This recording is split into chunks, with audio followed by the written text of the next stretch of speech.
¿Cómo les va? Muy buenos días. 11 de la mañana con 5 minutos. Mañana gris, fría. Habían prometido otra cosa en materia climática. Pero bueno, vamos a una semana muy importante, básicamente por el veto del Poder Ejecutivo a la reforma previsional. La gran pregunta es si la oposición logra o no 2/3. A mí, mis compañeras me dicen que es un tema a discutir, tienen mucha data sobre el tema. Viene el jefe de gabinete, tenemos invitados, así que comienzo saludando primero a ella, Carolina Ramos. ¿Cómo estás, Pato? Buen lunes. Bueno, no se va el clima frío y húmedo, la verdad que cuesta bastante, pero acá estamos para adelantar un poco lo que viene en la semana. Como bien dijiste, el día miércoles la sesión informativa, primera sesión informativa del jefe de gabinete, Guillermo Francos. Los diputados todavía están esperando, Pato, que les envíen las respuestas por escrito. Viste que usualmente con antelación le envían las preguntas por escrito y el jefe de gabinete las responde, envía un informe y luego en el recinto se da la instancia de las preguntas como más políticas, ¿no? Sí. Eso todavía no sucedió, pero bueno, eso va a suceder el día miércoles. Y hoy, Pato, amanecimos con la publicación en el boletín oficial del veto a la movilidad jubilatoria, decreto 782/24, y empieza un poco las especulaciones, ¿no? Respecto de si van a alcanzar o no los 2/3 para insistir. Te traje para más adelante algunos antecedentes de insistencias. Y vamos a hablar un poco también con María de los números, ¿no? Porque la verdad es que, por lo menos yo, veo un escenario bastante complicado respecto a que se pueden repetir esos 2/3. Bueno, pregunta para ella, ¿cómo le va, Caferata? Digo, a mí me llamó particularmente la atención que, por ejemplo, Ricardo López Murphy diga, vamos a insistir con el veto, ¿no? Sí, porque... Pero bueno. Hola, Pato. Hola, Caro. Sí, Ricardo López Murphy había votado en contra. Recordemos en junio cuando fue la aprobación en diputados. Vamos a tener varias reuniones de bloque el día martes. Se va a reunir el radicalismo, se va a reunir el Encuentro Federal. Es probable que también haya algunos encuentros adentro del PRO, un poco como para ver... para organizarse de cara a cómo se va a hacer la insistencia por el veto. En principio...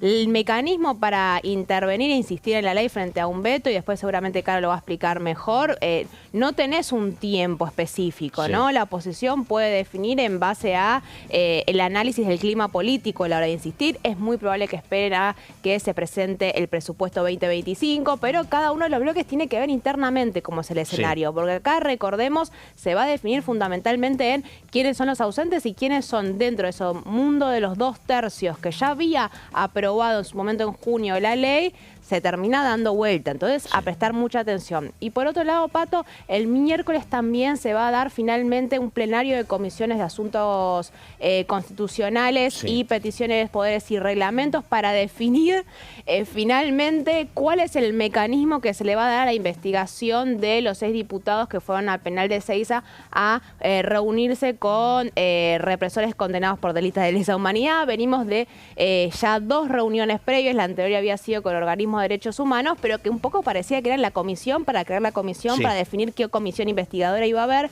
una especie de maraña burocrática que no se terminaba resolviendo. Veremos si este miércoles se resuelve. Atención a, finalmente, si Nicolás Mayoraz termina presidiendo la Comisión de Asuntos, como la viene presidiendo, porque le están pidiendo que dé un paso al costado por su participación en chats que no tienen que ver con la visita a Ezeiza, pero sí con el que organizaba el cura Rabasi.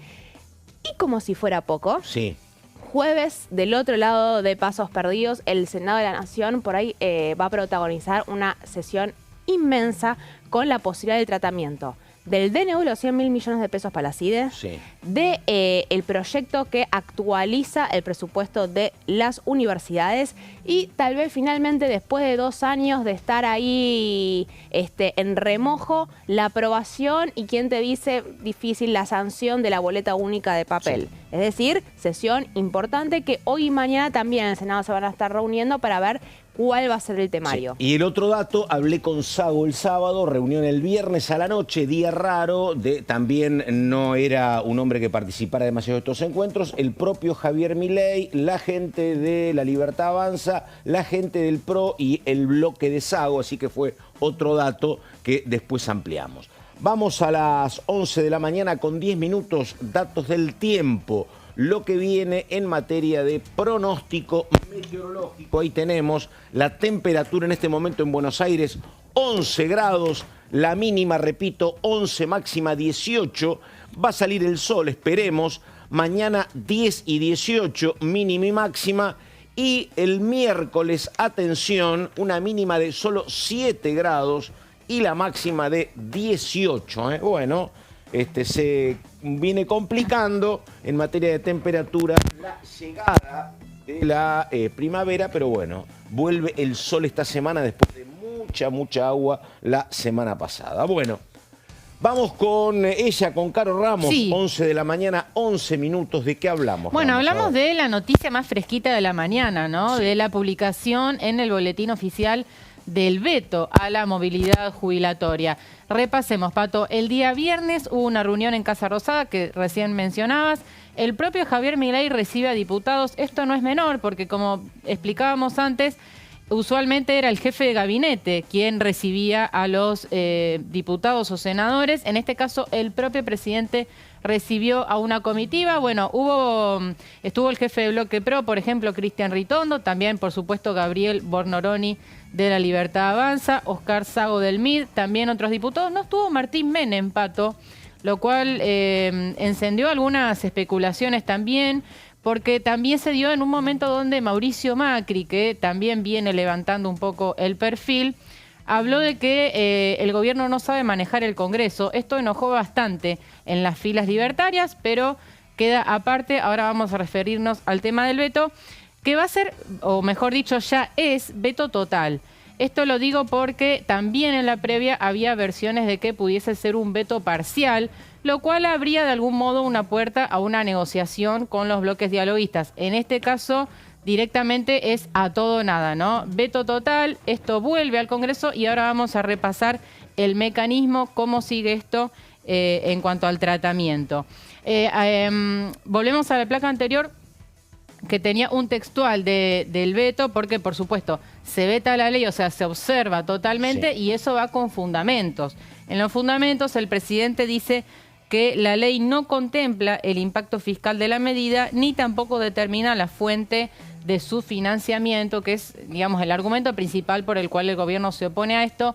Desde la oposición, al menos discursivamente, plantean otras alternativas de financiamiento, como puede ser dar marcha atrás con el DNU de inteligencia, como puede ser revisar el gasto tributario, Pato, que es algo que el gobierno no da demasiadas explicaciones de por qué se resiste a revisar el gasto tributario, que son las exenciones impositivas de las que gozan determinados sectores, empresas. El caso más emblemático es el de Tierra del Fuego, pero hay alternativas, al menos así lo plantean desde la oposición dialoguista. Una sola cuestión que yo creo que la verdad, ni el gobierno lo utilizó al dato en demasía, que yo creo que tiene mucho peso, ni tampoco la oposición tal vez quiso que pasara desapercibido. El único que dijo en el tema impositivo, en el tema previsional, tiene razón Milei, en un tuit, fue Gabriel Rubinstein. Gabriel Rubinstein fue el viceministro de Sergio Massa hasta el 10 de diciembre. Y él fue el que dijo, discúlpenme, yo sé que es políticamente incorrecto, pero en el tema previsional yo estoy del lado de Milei, dijo. Pero bueno, lo dijo como ahí al paso, no lo volvió a repetir, pero nada. Interesante. Es un tema, efectivamente. Interesante. Sí. Bueno. Dale. Nos metemos en cómo fue el resultado de la primera votación cuando se dio allá por el mes de junio. Principios de junio se aprobó en diputados con 160 votos afirmativos, 72 negativos, 8 abstenciones, y acá no lo puse, pero creo que había habido 16 ausencias, que son ausencias que ahora las van a mirar con detalle y ahora vamos a explicar el porqué. 2 tercios en diputados, va al Senado y se repiten esos 2 tercios. 61 votos a favor, 8 en contra. Hubo en ese caso 3 ausencias por distintos motivos. Hubo 2 que estaban de viaje y 1 por motivos de salud, pero una mayoría abrumadora en ambas cámaras, ¿no? Y ahora sí vamos a la siguiente placa con el mecanismo que está establecido en el artículo 83 de la Constitución Nacional. La verdad que está bueno hacer un poco de docencia en estos temas porque no es algo muy común que el Congreso insista con leyes vetadas por el Poder Ejecutivo. De hecho, después vamos a ver antecedentes, pero hace muchos años que el Congreso no insiste y por eso está bueno repasar un poco y refrescar cómo es este mecanismo. En primer lugar, desechado en el todo o en parte un proyecto por el Poder Ejecutivo, es decir, ya sea total o parcialmente, vuelve con sus objeciones a la Cámara de Origen, es decir, vuelve a diputados en este caso. Todo indica que el trámite va a volver primero a las comisiones, ¿no? En este caso habían sido, si no me equivoco, las de Previsión y Seguridad Social por un lado, presidenta la radical Gabriela Brouwer de Koning, y Presupuesto y Hacienda. ¿Vuelve el proyecto original a la comisión? ¿Puede haber modificaciones en las comisiones? No. A ver, el trámite en comisiones es un trámite propiamente dicho, por realidad lo que cuenta acá son los 2/3 en el recinto. Digo, más allá del trámite en comisiones, la firma de dictámenes y demás, después se vota en el recinto y ahí si no están los 2/3 no se va a poder insistir. Una sola aclaración, Caro. Gabriela Brouwer de Koning, que es la presidenta de la comisión y un poco la que se encargó de darle el empuje, sacó un comunicado durante el fin de semana en el cual ratificaba la necesidad de insistir en la ley y abriendo un poco el panorama sobre van a ser los radicales, ¿no? Que es ahí, en este juego de sospechas que están entre todos los bloques que impulsaron la ley, hay muchas dudas sobre lo que va a ser el radicalismo y ya salieron varias voces a insistir en que hay que avanzar e insistir con la ley del aumento de las jubilaciones. Sí, la última, María, la de Martín Lustó, hace minutos nada más, saliendo a pronunciarse, y es una voz importante porque es el presidente del radicalismo a nivel nacional, avisando que van a insistir. Bueno, el bloque radical en diputados también había emitido un comunicado en su momento. Más o menos la idea era, compartimos la idea del déficit cero, pero no a costa de los jubilados. Recuerdo ese concepto del comunicado del bloque. De todos modos, no descartemos que el bloque tenga algunas fisuras, que es lo que yo creo que va a suceder. Pensemos la influencia que van a tener los gobernadores del radicalismo, pensemos en Gustavo Valdés de Corrientes, pensemos en Alfredo Cornejo de Mendoza, pensemos también quizás en el PRO, el caso de Rogelio Frigerio.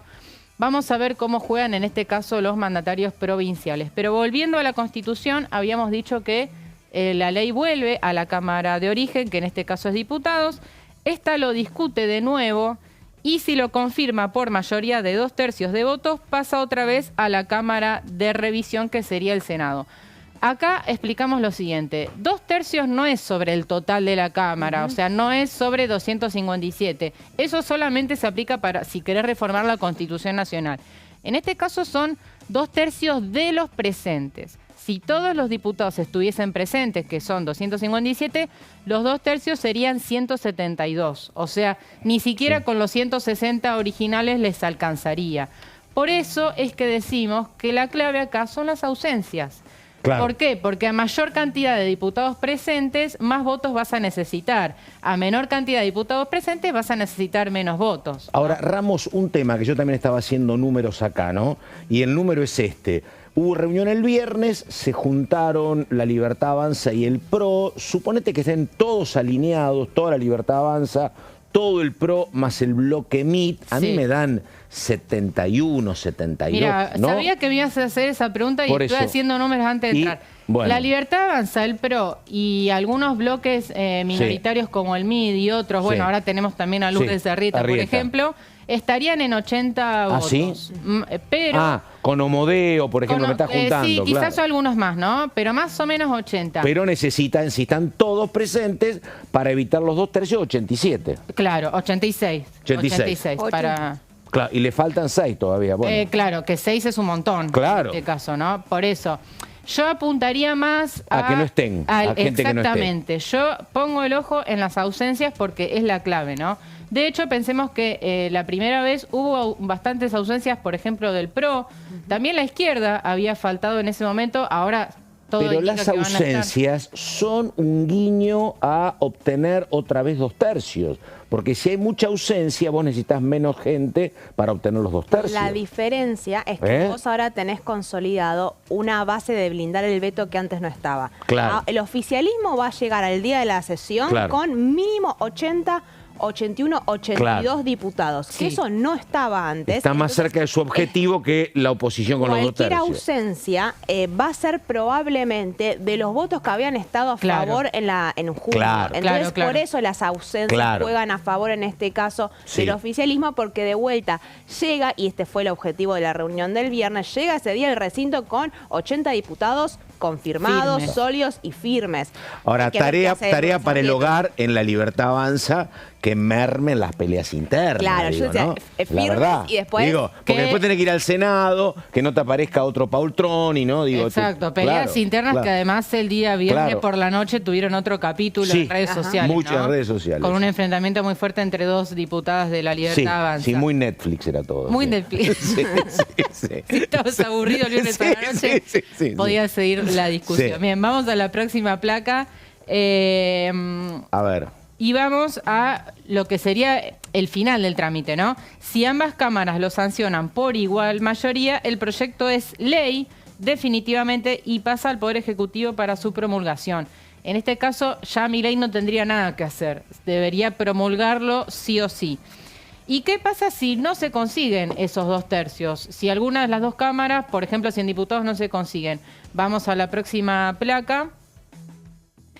Si las cámaras difieren sobre las objeciones, el proyecto no podrá repetirse en las sesiones de aquel año, o sea, ya no se va a volver a tratar en este año 2024. Eso en caso de que fracasen los 2/3. Recordemos, artículo 83 de la Constitución Nacional. Y vamos a verle en la próxima placa antecedentes de vetos presidenciales. Acá utilizamos información de la Dirección de Información Parlamentaria. Nobleza obliga, una nota de La Nación publicada Sí. por la colega Laura Serra, Sí. donde da cuenta de estos datos. ¿Cuántos vetos presidenciales hubo desde el año 83, Pato? 205 Vetos, vetos sí. totales y 213 vetos parciales, es decir, 418 vetos en total, entre totales y parciales. Es un buen número. Es un buen número y donde lo que pasa que me parece que no se divide proporcionalmente porque aparece creo que Menem como un gran vetador, Sí, pero Menem, sí. el tema es que Menem gobernó 10 años, ¿no? Claro. Si vos mirás después los que tiene de la Rúa lo que pasa es que gobernó 2. Por supuesto. Pero bueno, pero está el número global y efectivamente. El número global. Y después hay más de Kirchner que de Cristina. Cristina si podía evitaba los vetos. Pero sí, lo bueno, estuve viendo el trabajo. Ahí, sí, yo recuerdo uno porque me tocó vivirlo en Jubilato. 2016. No, 2016 la sanción de la ley de emergencia ocupacional, Sí. más conocida como ley antidespidos. Esa ley se sancionó durante el gobierno de Mauricio Macri. Hubo una alianza transitoria bastante interesante en ese momento entre lo que era el kirchnerismo o el Frente para la Victoria y el masismo. Ahí arrancaba la relación. Arrancaba ¿La verdad? así la Sí. relación, sancionan una ley para prohibir los despidos y suspensiones. Y al día siguiente de su sanción, el presidente Macri la veta, ya había sido anunciado que la iba a vetar, y ahí el Congreso no insistió. Y el otro antecedente, que es el más recordado y ahora en este momento más que nunca, es el veto al 82% móvil por parte de Cristina Kirchner, ¿no? Esos son dos que yo recuerdo. Vamos a la Dale. próxima y última placa, que son antecedentes de insistencias. Acá sí me doy el autocrédito. A ver. Dirección de Información Parlamentaria, yo pedí los datos, me dieron una tabla muy, muy completa. El total de leyes insistidas por el Congreso desde el 83 es de 41. Es decir, 41 veces el Congreso insistió con 2/3 en leyes que habían sido vetadas. El último antecedente es un veto parcial del presupuesto en el año 2003. Estos son los datos, reitero, Dirección de Información Parlamentaria, y datos que está bueno recordarlos en este contexto, ¿no? Entonces, recordemos, el decreto ya está publicado en el boletín oficial, ya es oficial el veto. Ahora la ley vuelve al Congreso y empiezan las negociaciones a ver si se consiguen nuevamente los 2/3. Bueno, y después de escucharlas atentamente, uno tiene que decir que el pronóstico es como complicado para la oposición en su intento de lograr otra vez los 2/3. Enseguida está María Caferata con otro tema muy importante, pero una consulta para las dos. Viene Guillermo Franco, jefe de gabinete.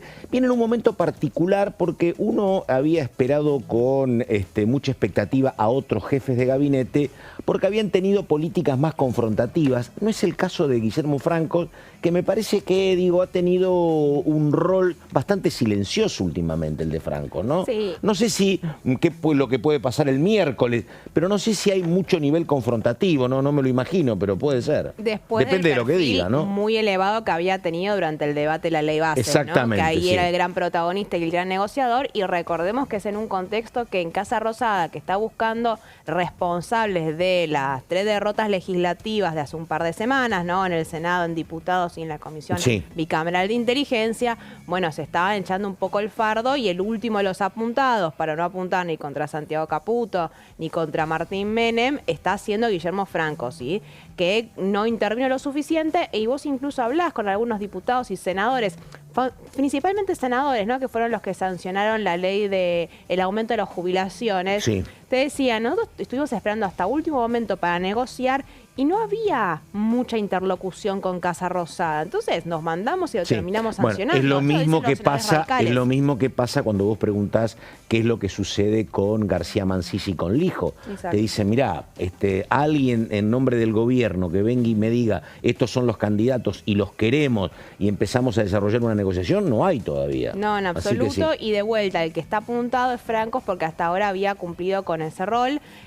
Hubo una crítica, lo decía Caro recién, contra Martín Menem de parte del propio Mauricio Marchi en un acto que hace en Paraná, en el cual recordemos, ¿no?, que siempre la presidencia de la Cámara de Diputados ha sido motivo de negociación con el PRO. En su momento Mauricio Macri la quería para Ritondo, y ahora se convierte un poco en la excusa para tensionar en el marco de negociaciones más amplias. No sé si tanto para que Ritondo la tenga, sino para decir, bueno, yo te pido esto y a cambio me das otra cosa. Ahora, tenemos que ir a la pausa, pero digo, la verdad es muy distinta la mirada en términos políticos de ganadores y perdedores a si el gobierno logra que la oposición no reúna los 2/3 en el tema jubilatorio, a que si la oposición los reunía, ¿eh? Para el Ejecutivo es una jugada de mucho peso, porque veta totalmente, porque si vos decís, mirá, veto parcialmente, a lo mejor diluías más todavía el tema de los 2/3, pero si vos decís veto totalmente y la oposición no puede insistir, es un dato, ¿eh? Con dos bloques muy chicos de respaldo, un bloque muy chico de respaldo. Y además pensemos, Pato, que esto no va a ser inmediato. O sea, ahora se activa todo un mecanismo de negociaciones, de tratamiento en comisiones. Esto no es que de la noche a la mañana el Congreso lo va a tratar. Pensemos en mínimo 2-3 semanas, con suerte, con suerte, que se pueda resolver esto. Y además, digo, ahora, una última consulta y vamos a la pausa. Imagínate, porque dentro de 15 días, una semana, vos sabés si tenés los votos necesarios para los 2/3. Si no los tenés, ¿se va a convocar esa sesión? No, pero yo no puede sé ser que no se convoque. En una semana, 2 semanas vamos a saber. Bueno. De vuelta, acá el contexto es el presupuesto 2025, son las negociaciones que el gobierno vaya a tener con los gobernadores. Recordemos que adentro de la ley de la que modificaba en todo el esquema de movilidad jubilatoria había artículos que referían a las cajas previsionales de las provincias. Bueno, hay que ver, hay que negociar el gobierno nacional con las propias provincias. Entonces, se va a dar en ese marco cuando los gobernadores vean si en todo caso cumple por otro lado, porque son los principales perjudicados en el caso de que, aparte de los jubilados, que esta ley no salga, ¿no es cierto? Entonces, hay que ver el escenario. En principio, volvemos a decirlo, parece más favorable para el gobierno. Ahora, de la misma manera que es una demostración de fuerza del presidente Javier Milei decidir insistir con el veto total, decir, yo no negocio, estoy seguro de que tengo esa mayoría. En el caso de que salga mal, que el Congreso insista en una ley que a vos habías vetado, bueno, por eso digo, un escenario, una jugada, muy al fleje, te dirían en términos tenísticos. Bueno, 11 de la mañana con 28 minutos, la pausa, esto es Orden del Día, ya venimos.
¿El abogado? Sí, no estaba equivocado.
¿Qué diferencia hay entre la Cámara de Diputados y la Cámara de Senadores?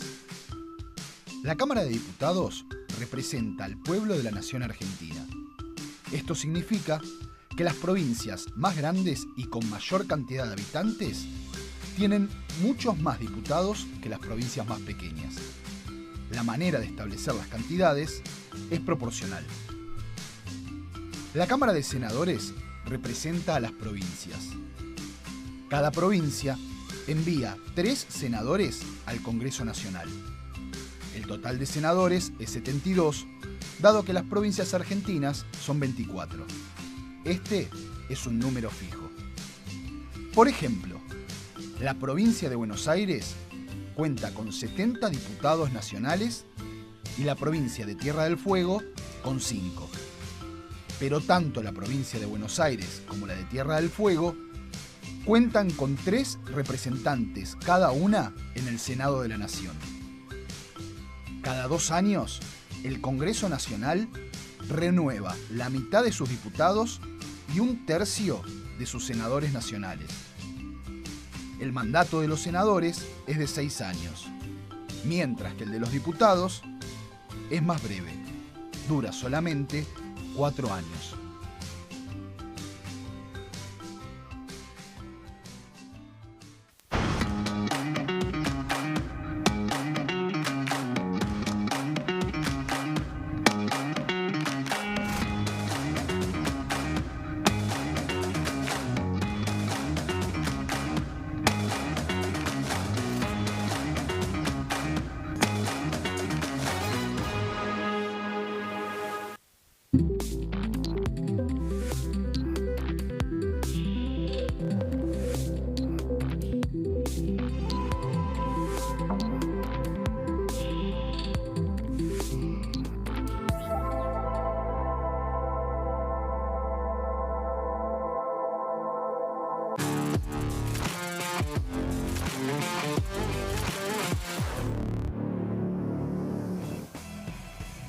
Muy bien, 11 de la mañana con 34 minutos, estamos en orden del día, ya estuvimos mirando más o menos lo que puede pasar aquí en la Cámara de Diputados con el veto presidencial a la reforma previsional. Y ahora vamos con otro tema que tiene que ver enseguida, estamos con María Caferata y el rechazo al DNU, pero estamos comunicados con un diputado de Unión por la Patria, hombre de la provincia de Santa Fe. Lo presentamos y empezamos el diálogo con él.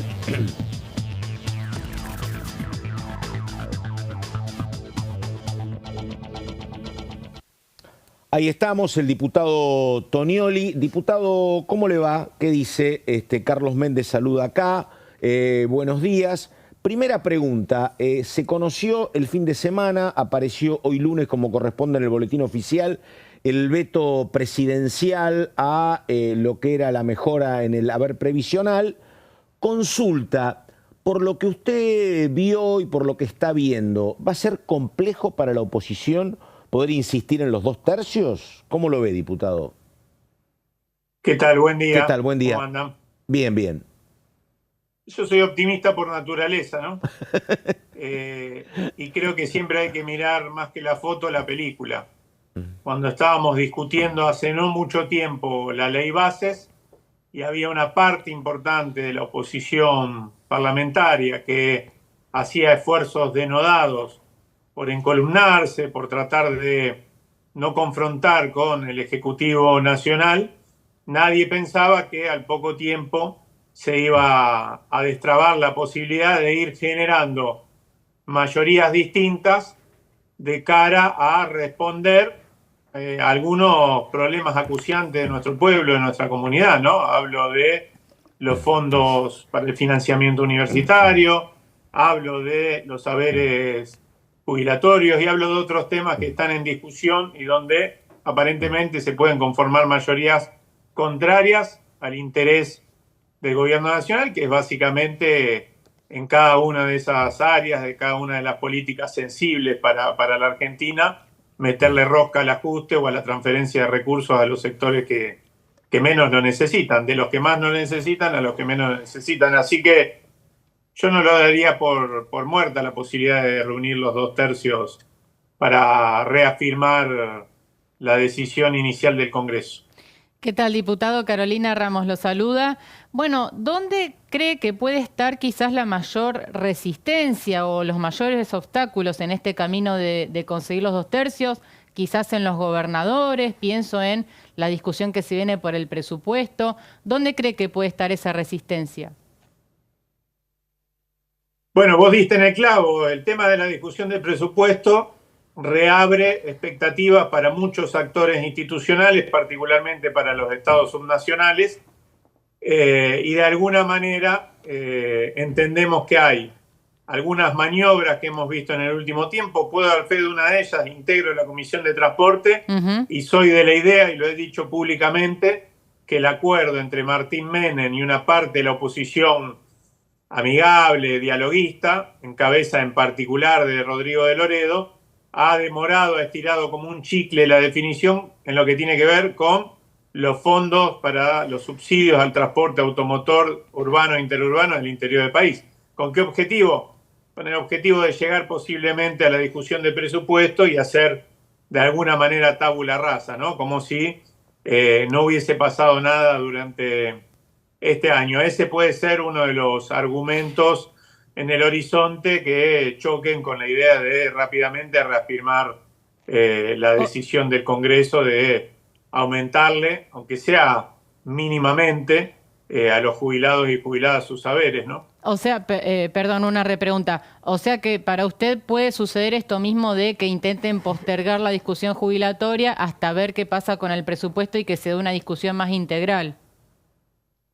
Sí, puede ser, digo, no es algo que se nos ocurra aquí en este diálogo a nosotros solamente. Claro. Ya ha aparecido como argumento en algunos temas sensibles. La idea de, bueno, ahora viene el presupuesto y lo discutiremos ahí, no nos apuremos, etcétera, etcétera. Yo creo, para ser francos, para ser claros, este gobierno no tiene ningún interés en tenderle la mano a ningún sector de los que hoy le está pasando mal.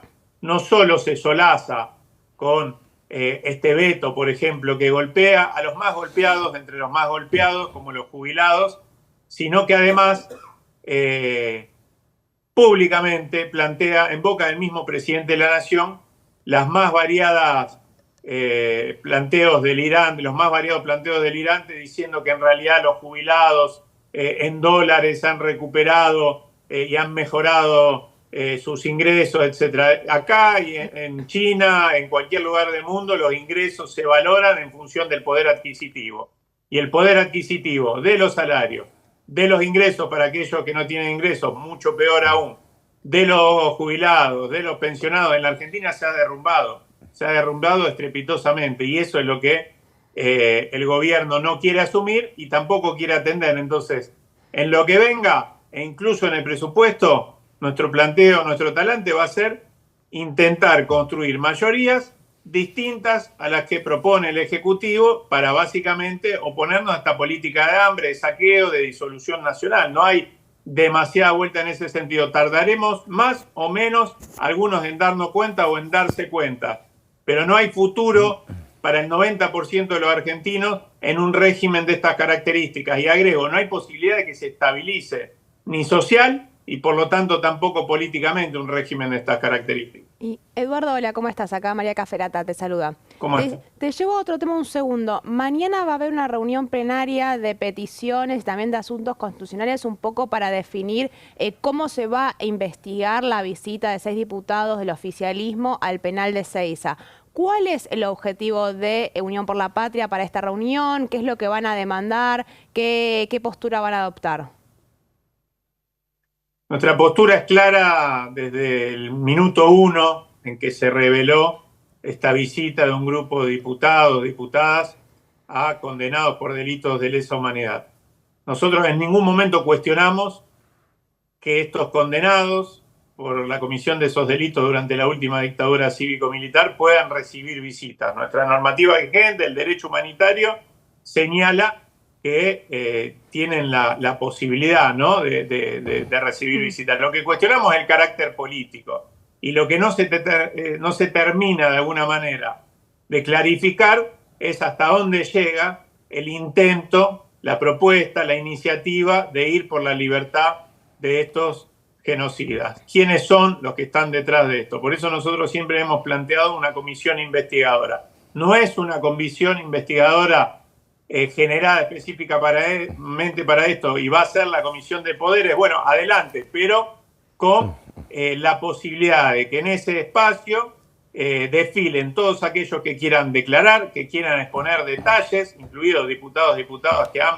protagonizado esta visita, y queremos claramente saber cuál es el grado de responsabilidad de cada uno de los visitantes y de otros que sin haber sido protagonistas de esto venían tejiendo para llevar adelante iniciativas de estas características contrarias a lo que ya ha establecido la justicia en fallos históricos en nuestro país y contraria al balance incluso que ha hecho ya el pueblo argentino en torno a la materia. Si hay de alguna manera dirigentes de la Libertad Avanza, funcionarios y el mismo presidente de la Nación que rápidamente vino a decir esta no es nuestra agenda, esta no es mi agenda, es porque evidentemente, como el macrismo, allá durante su gestión, cuando la Corte Suprema quiso avanzar en el 2x1 y finalmente la movilización popular lo hizo retroceder, hoy la Libertad Avanza se está desayunando con que esto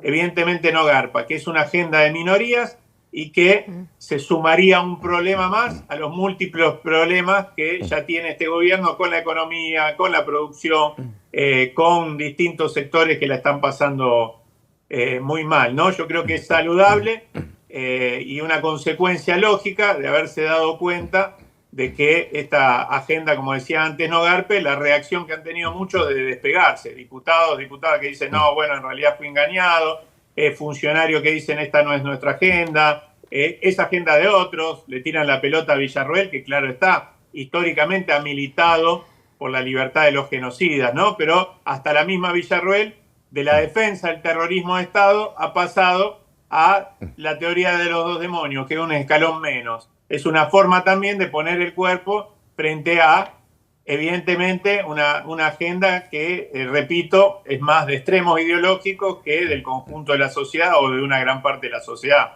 Ahí estamos, el diputado Eduardo Tonioli. Diputado, gracias, buen día y hasta cualquier momento. Chau, chau. Gracias a ustedes, les mando un abrazo muy grande. Muy bien, enseguida viene María Caferata, pero digamos, a los que les gusta cultivar o recorrer los debates por las redes, en la red X esta mañana, muy interesante uno entre el vocero Manuel Adorni y Martín Guzmán, sobre orígenes y consecuencias del tema económico a partir de lo que pasaba con los años o los momentos de pandemia en la Argentina. Un debate interesante. Guzmán, que está como elevando su perfil, ayer apareció bastante en las redes, y ahora peleándose con Adorni. Y se puso a discutir lo del teorema de Rawls. De Arrow. El de Arrow, exactamente.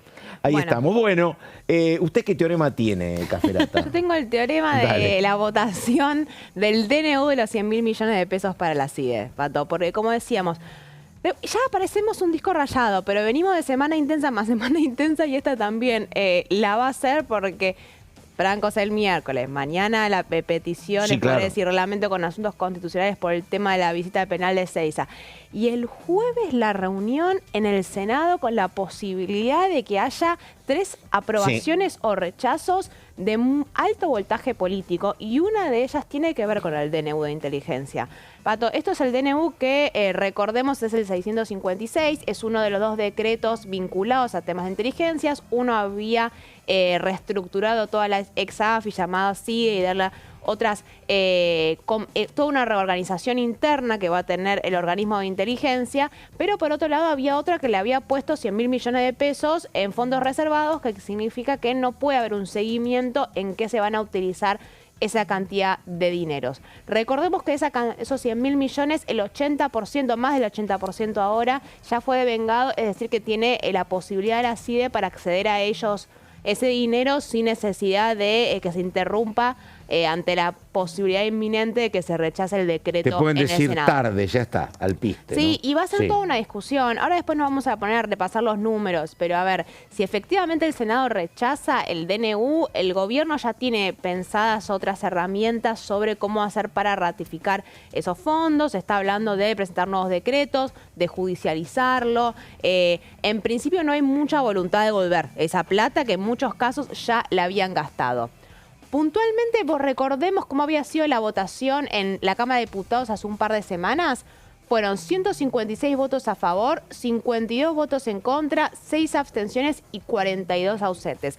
Esta fue el día que nos enteramos que el PRO, ordenado por Mauricio Macri, había decidido tomar una postura de franca oposición al gobierno nacional, que fue una novedad. Recordemos que ese día incluso varios bajaron a dar quórum. Fue una sorpresa de último momento de un Mauricio Macri en negociaciones y paritarias con el gobierno nacional que le dice a sus diputados, vayan y hagan lío. Pasó primero en esta sesión en diputados y después pasó en el Senado con la sanción del aumento de las jubilaciones. Que generó la incomodidad de los propios senadores, ¿no? Sí, y básicamente de juez para abajo, sí. Y que después tendrán, bueno, es otra discusión, ¿no? Sí. Que van a hacer los senadores del PRO en el caso de que la Cámara de Diputados insista en la ley de movilidad jubilatoria. Pero bueno, acá la clave fueron la cantidad de ausencias, la gran mayoría diputados del PRO no del todo cómodos con esta decisión, pero que manifestaban su rechazo a este decreto.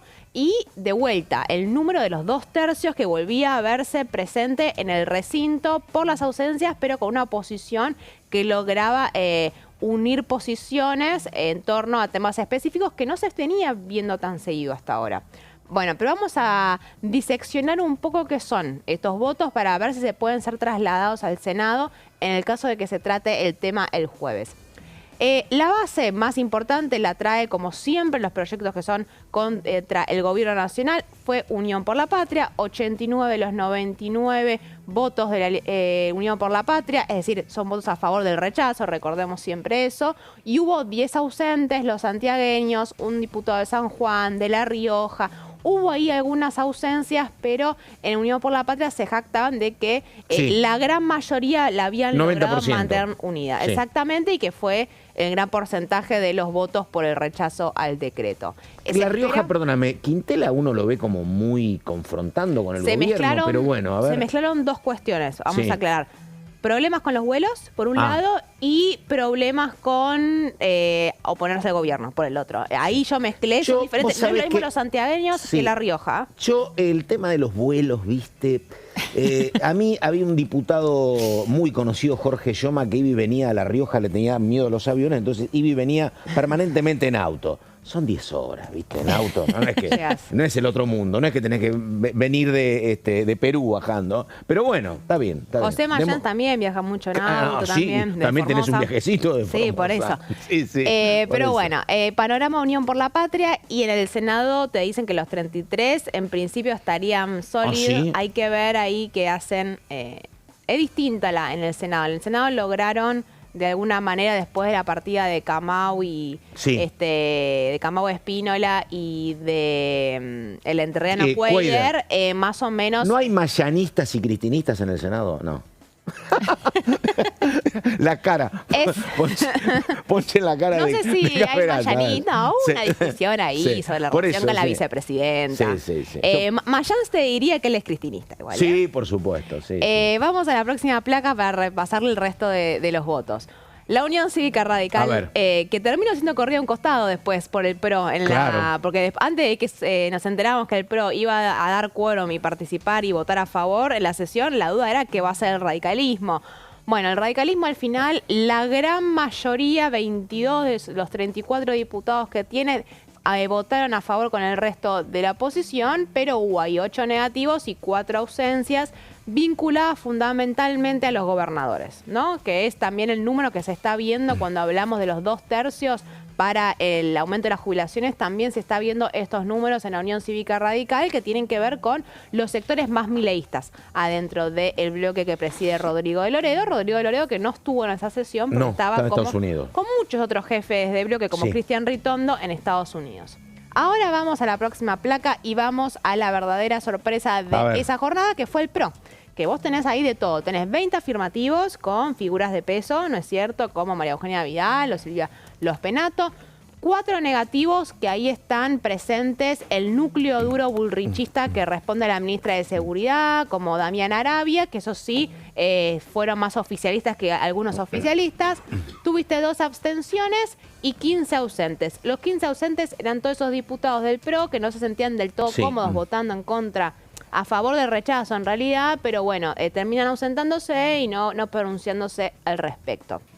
Vamos a la otra placa, porque no solamente el PRO dio una sorpresa. Después vamos. El resto de los votos a favor del rechazo, 13 de Encuentro Federal, la gran mayoría de los diputados del bloque que preside Miguel Ángel Pichetto participaron y fueron los que incluso gestionaron para tener los votos para el rechazo del DNU, son los que lo estaban impulsando, Nicolás Massot, Emilio Monzó y el propio Agos Carreño, se pusieron al hombro la tarea de juntar los votos y hubo algunas ausencias, que fue el caso de los diputados cordobeses, que se terminan ausentando.